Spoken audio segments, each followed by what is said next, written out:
Hey, hello, friends. Curt Swindoll here with Debbie, and we're excited to be with you in another week of our reflection on grafted life and the last several years of our history, and to dream a little bit about what's coming up next. And today's conversation is much more about what's happening in the future than what's happened in the past. But to get to it, I want us to go back, Debbie, to when we were parents, because we want to talk about a parenting suite that we would love to create in the next year or two. So let's start by talking about when we were parents. And as you reflect back on that time of our life, what are some of the things that come to mind? Well, it was a while ago, so selective Wasn't that memory. long ago? Come on. Well, I mean, I think we grew up in the church. We raised our kids in the church, so faith was always a big part of, our worldview, and so we certainly wanted to introduce our kids to faith and have them have a relationship with Jesus and for faith to be a significant part of their life. And we wanted, I think, them to thrive and to be well-rounded people and, Sure. be a part of the church. I also know that it was important at times that they not embarrass us. And how many parents feel that, right? It's like, oh man, can our kids just behave here, right? And sometimes that, maybe became more important than it should, but it certainly is a part of the reflection back. But there was no textbook. Now I realized there was nothing that said, hey, do this. In fact, we saw a study the other day that said, as a result, 90% of parents continue to just do the same things that their parents did. And I think that was in part a reflection of our own parenting. Well, I think there was the conversation you were having with your friends. I mean, there were some works out there on child development, but not nearly what there is today. I mean, the whole landscape for today's parents is just so different. I mean, we couldn't Google every question we had. Oh, it's true. And so the amount of information that's out there today, some of it very, very good. I mean, the stuff that's happened in the last 20 years in even research about babies, we really enjoyed watching the Netflix series on babies. And I think they're coming out with a second season on that. And I'm really looking forward to that. But it's incredible what we know now about kids. Let me run through a couple of those things real quickly, because we've been reading some books on this. We watched that series. We've been just kind of keeping our eye to some of the surveys and the studies that have been done. And there is some astounding information in the form of what one author called elegant peer-reviewed studies in the hundreds on this, just related to children and their growth and development and their growth in spiritual terms. So here are some of the things that we've seen. The capacity to interactively connect with God is something kids are born with. That spiritual nurturing actually begins at birth. I probably thought, well, it happens when they start going to Sunday school or something, right? No, it can happen at birth. And in fact, there's another round where they become open, children become open again to spiritual things when they reach adolescence. So that was, there have been studies that have shown that. Second, a developed spirituality that is a two-way, loving, guiding relationship with God is at the root of phenomenal impact. Like, it's at the root of wellness, the opportunity to thrive, reductions in high-risk behaviors, increased health and emotional benefits, reduction in anxiety and depression. I mean, it is phenomenal when kids have a developed spirituality as defined by this idea of a loving relationship with God and interaction with God, the amazing benefits that accrue to their lives. Third, home is clearly the central place where spiritual development occurs. It doesn't occur primarily at church. Church is important, but it's predominantly at home. And so parents have a responsibility. And in fact, other studies have shown if we don't nurture those capabilities and those interests and their child's curiosity in spiritual things, it will diminish over time. If it's kind of you use it or you lose it. And finally, it's not a one-way street. It's not just something we do for our kids. Our journeying with our kids helps us to journey spiritually ourselves. And so our kids' spiritual development actually can have an impact on the entire family. So that's just a very brief smattering of some of what we've learned. And so we have had an interest for the last 2 or 3 years in saying, how can we pull all of this into a suite of resources for families and for parents? And why don't you tell folks a little bit about that, Deb? What's in that suite? Yeah, well, part of our desire is to take kind of all these areas, what brain development, attachment, what's happening with our kids emotionally, and then the spiritual stuff that's actually been documented in the last few years, and really integrate that together. Yeah. And so how are parents involved in that? How is your relationship with your child involved in all of that?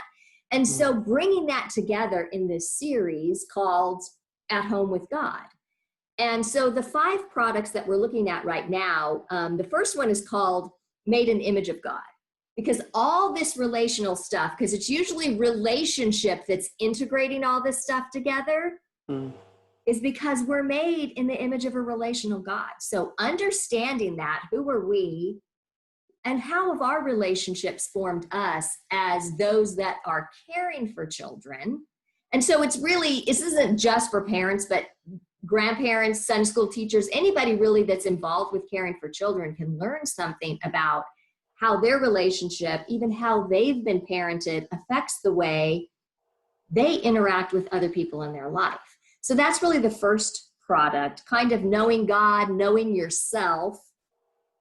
And then the second product is knowing your child. And that goes a little more in depth about how does our child really function? What are these developmental stages? And how is the spiritual woven through that? And so understanding that, so parents have a really great idea about how they can enter into that with their child. The third product kind of brings those 2 ideas together in action, and it's called the Spiritual Families Playbook. And it will give lots of ideas for how to engage together as a family that will produce really the thriving that we're looking for in our family life and weave God into all of it. And so it'll give lots of ideas for just everyday interactions. How do you see God in the stuff you're already doing? How do you make those connections and have those shared spiritual experiences? I remember feeling the struggle of just not knowing as a young father, what am I supposed to be doing at home? Is this about reading Bible stories? Is this about, enforcing some kind of quiet time kind of experience? Is this some kind of spiritual discipline experience? So I'm really interested in the Spiritual Families Playbook from the standpoint of have a lot of ideas of how we turn everyday experiences into spiritual experiences. That's great. Yeah. What are the last 2 products in this series? The last 2 products are a little more centered on certain phases of life. So one will be particularly for the teen years. And I'm really excited about that being an encouragement to parents because the teen years can feel a little dicey. Terror.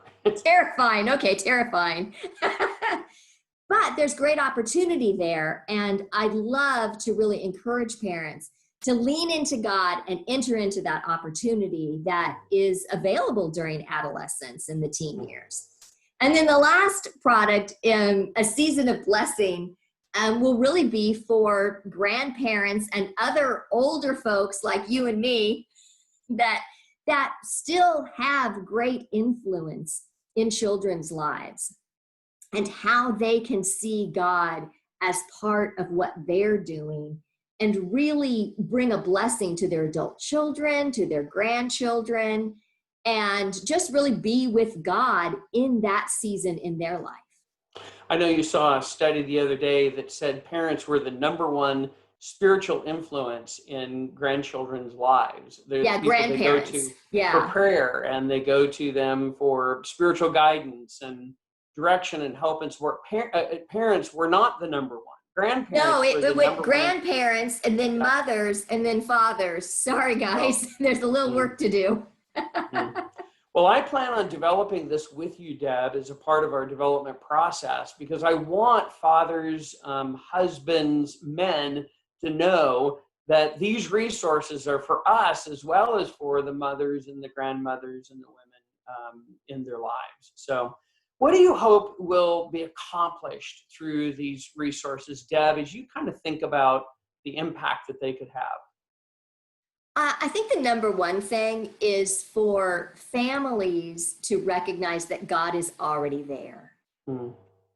You know, it's easy to think God is at church or God is at Sunday school, but God is present everywhere all the time. And as believers, we're carrying God with us. And so to become more aware, to recognize, and to enter into God being present in our family engagements, I think would probably be the number one thing. I think to understand the spiritual nature of your child and how you can nurture that. I think to see that spirituality is integrated into all these ways that we're trying to help our child to thrive. And it's kind of the queen or the umbrella over thriving, because it's so central to good choices that we're going to make in life to thrive. So, and I think that the last thing would be to really create an environment where families feel like they can learn together.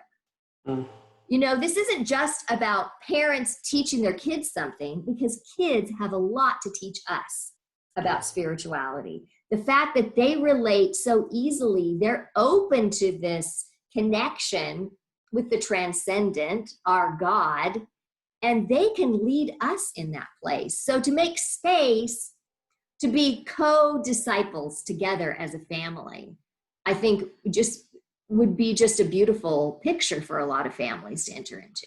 Well, it's an exciting suite we've been dreaming about for a long time. We're excited for this to come together.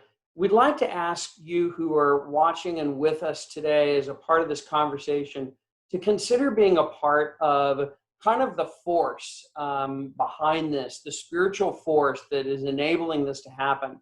And so we ask for you to consider three things. Number one, consider about whether or not God's asking you or inviting you to make a monthly commitment, financial commitment to Grafted Life.